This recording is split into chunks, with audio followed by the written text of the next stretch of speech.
El que calla otorga. Ese día Pablo se quedó petrificado al escuchar lo que don Andrés había dicho. La boda se suspende, Mercedes no aparece. Los invitados soltaron un suspiro de lo más profundo de su ser. Algunos se amontonaron frente a Pablo para intentar dar sus condolencias por lo que venía inauditamente. El duelo. Por si seguía viva, pero ya no se quería casar con él, o por si Mercedes nunca más volvería a aparecer. Él vio entre la multitud que giraba a su alrededor a la chica blanca con melena roja merodeando el lugar. Estaba diferente, portaba un vestido en tonos pastel y un tocado en el cabello. Dedicándole una sonrisa, se fue alejando una vez más. La gente poco a poco se fue diluyendo entre las calles aledañas a la iglesia y Pablo solo se quedó con su padre. La emoción lo había dejado sin fuerzas y don Raúl no le quitaba los ojos a Pablo, quien no tenía un gesto de sorpresa ni de molestia. Don Raúl fue el primero en hablar. Ahora solo quedamos tú y yo. Vámonos a casa, ya no hay nada que hacer. Pablo salió de sus cavilaciones y empezó a caminar a la salida. Al cruzar la puerta que dividía el patio de la iglesia con la calle, Pablo se dobló para devolver una materia gelatinosa verde. Las arcadas de aire eran fuertes. Parecía que Pablo se ahogaba con su propio fluido. A su padre, lo único que se le ocurrió fue darle unas cuantas palmadas en la espalda. Pablo levantó una mano en señal de que todo estaba bien y se incorporó lentamente. Don Raúl sacó un pañuelo del bolsillo de su pantalón y se lo ofreció. Pablo se quitó los restos de materia verde que le habían quedado en las comisuras y continuaron caminando. Bajaron 3 cuadras en línea recta y al girar a la derecha Pablo se desplomaría sin razón alguna. Ahí estaba Pablo en la oscuridad y el silencio. La sonrisa de Mercedes en eco al poco tiempo inundó el lugar. Sorprendido, giró sobre sí mismo esperando el ataque de algún lado, pero solo estaba él con su corazón a todo galope. Nuevamente apareció la voz de Mercedes gesticulando lentamente: «Ven».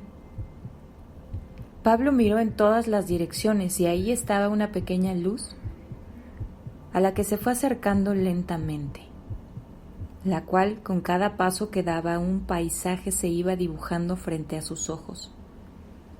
El sonido de la lluvia era algo conocido para él. La luz de un rayo lo frenó de golpe. No hizo falta girar para saber que se encontraba en su cuarto. Observándose a sí mismo parado frente a la ventana, vio a su cuerpo agilizarse para tomar algo que, ponerse y sin pensarlo, fue tras de sí como una sombra. El olor a tierra le daba mucha veracidad a lo que acontecía. ¿Será acaso que ya me morí?, pensó.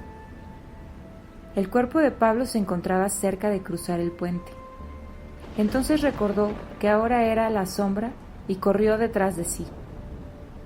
Al cruzar el puente sentiría una extraña sensación. Era como si una electricidad le hubiera entrado por los hombros. ¿Era acaso una advertencia? Ni él lo pudo asegurar. Nuevamente se encontró muchos metros atrás, así que decidió apresurar el paso y, preso de la duda, se internó en el bosque.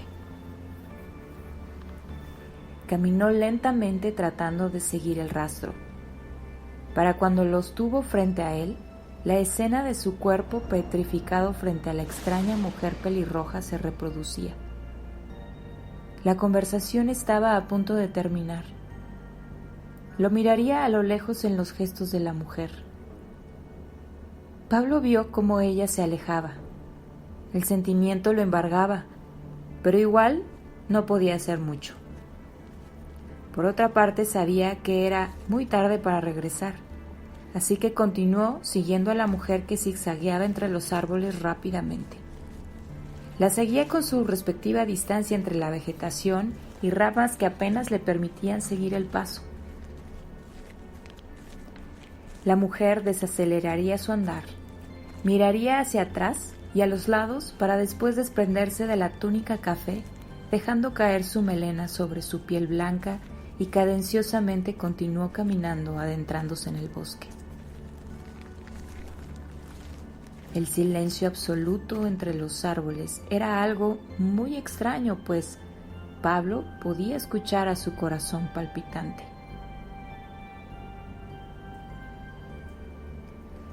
Una voz diferente a la que recordaba de aquella mujer comenzó unos extraños cánticos que lejanamente tenían respuestas procedentes del lugar a donde se dirigían. Estupefacto, Pablo se acercó más a la mujer como si fuera ahora la sombra de ésta, con intención de saber de dónde vendrían esas voces. Pronto se encontrarían con un lugar despejado de árboles con una fogata en el centro. A un costado del lado derecho se podía ver una choza pequeña y vieja de donde saldría una mujer de edad avanzada. Las otras mujeres del grupo aparecerían de entre los árboles haciendo cánticos mientras se desprendían de sus túnicas. Poco a poco se fueron acercando a la fogata que incrementaba su llamarada a cada paso dado por las mujeres. La mujer de edad avanzada caminó hacia la fogata y las mujeres hicieron un círculo alrededor de la fogata tomándose de las manos. Mercedes aparecería a un lado de Pablo totalmente hipnotizada. Lentamente se soltaría el cabello que llevaba recogido esa mañana a su regreso de la Ciudad de México.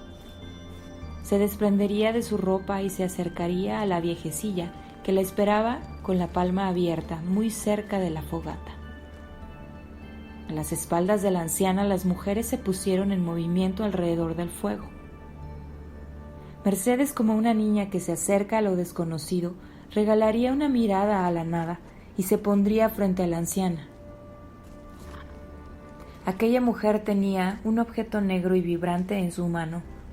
Mercedes lo tomaría con ambas manos y le daría una buena mordida que le dejaría un hilo leve rojo sobre su barbilla.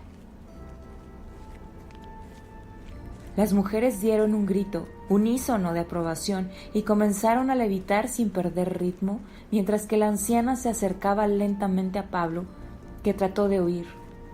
Pero los esfuerzos fueron en vano. En ese momento pensó que la vida se evaporaba. Aquella viejecilla se quitaría la capucha que traía encima y tomaría a Pablo por los brazos para acercarlo a su rostro y decirle: «Esta es la única vez que mirarás mis ojos». Pablo no pudo contener su duda y miró el rostro arrugado de aquella mujer carente de cuencas.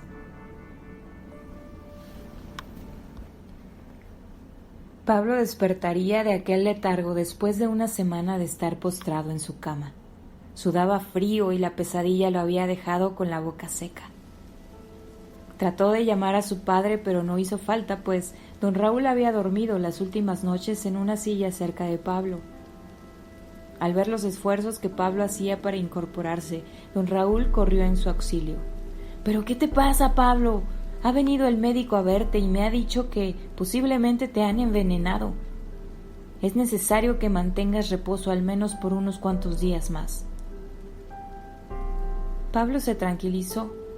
En aquel momento pensó en contarle todo lo que había ocurrido, pero don Raúl no le permitió emitir ningún sonido. Pablo se recuperaría, como lo había dicho el médico, al cumplir los 10 días de reposo total, mientras que don Andrés estaba muy al pendiente de su yerno, por aquello de morir repentinamente.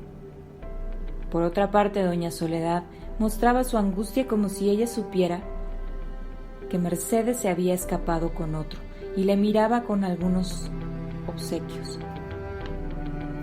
Los días en el negocio de don Raúl eran muy raros, pues todas las clientas mostraban su pesar por la pérdida que había sufrido Pablo.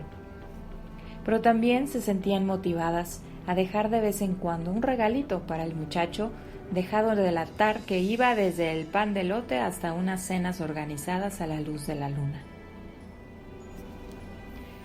La soledad pronto aislaría a Pablo de todo aquel entorno, pues él sabía una verdad innegable que no podía contarle a nadie, al menos no por ahora. Antes sabía que visitar aquella choza en medio del bosque, pero ¿quién lo acompañaría? Su respuesta la obtendría al mes justamente de la fecha del día del matrimonio. Los comerciantes venían a visitar a don Andrés para surtirse de telas, se aglutinaban y ahí estaba aquel muchacho que le ayudaría a salir. ¿Qué tal, joven Pablo? Parece que usted ha visto a la muerte. Don Andrés, jadeante, se acercó diciendo: «Pero hombre, no le digas eso, que seguro nos la cumple». Pablo le estrecharía la mano a ambos personajes y le habló en privado al chico. «¿Crees que podrías llevarme al lugar de las arenas movedizas? Del dinero no te preocupes, solo necesito a alguien que me acompañe». El joven miró largamente a Pablo, a los ojos mirando su incertidumbre. «Claro que lo llevaría, pero no podemos hacer el viaje hoy, puesto que tengo que entregar las telas en el pueblo de San Sebastián. Si quiere, regreso la siguiente semana y recorremos todo el bosque». Doña Soledad los interrumpía abruptamente al preguntarle al chico por una carta del delegado Rangel. «Ah, claro, señora, lo había olvidado por completo. Disculpe usted». El chico entregaría un sobre blanco con la carta y doña Soledad le haría un guiño a Pablo. Pablo regresaría rápidamente a la conversación y le diría al chico: «Ambos sabemos que el viaje a San Sebastián es largo, es de 1 a 2 días en caballo. Aún es temprano. ¿Qué te parece si lo hacemos hoy y evitamos que regreses la siguiente semana?» El chico vio en los ojos de Pablo desesperación y Pablo miraría el miedo en los ojos del chico. «Si realizamos el viaje tendrá que pagar el doble. ¿Está de acuerdo?» Pablo asentiría con la cabeza y cerrarían el trato con la mano. El chico le diría: «Bueno, lo veo al mediodía. Traiga comida y algún abrigo. Le hará falta».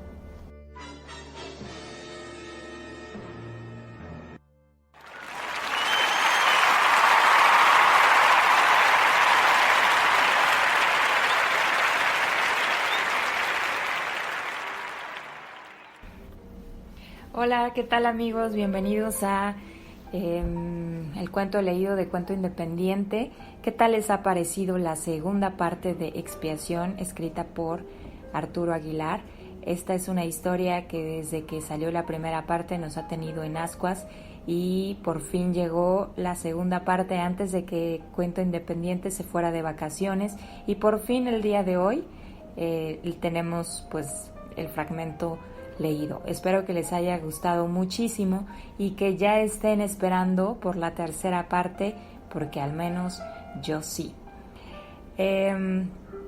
Pues además de aprovechar para saludarlos, también queremos decirles que va a haber algunos cambios en la programación que ustedes van a ir observando. Por ejemplo, en los días jueves de Cuento Independiente vamos a ir con mucha más calma publicando para ustedes a veces un cuento leído, a veces un cuento reseñado, a veces un cuento escrito, y todo esto para que ustedes tengan pues la calma de poderlo hacer en un solo día y que no estén debatiéndose entre si lo leen o lo escuchan, y pues puedan tener todo, pueden hacer una sola cosa en un solo día, y pues además así nos dan a todos nosotros mucho más tiempo para poder escribir y poder pues traerles historias nuevas y diferentes que nos hagan ustedes el favor de leer, de disfrutar y por supuesto de darnos los comentarios que a ustedes les parezcan pertinentes.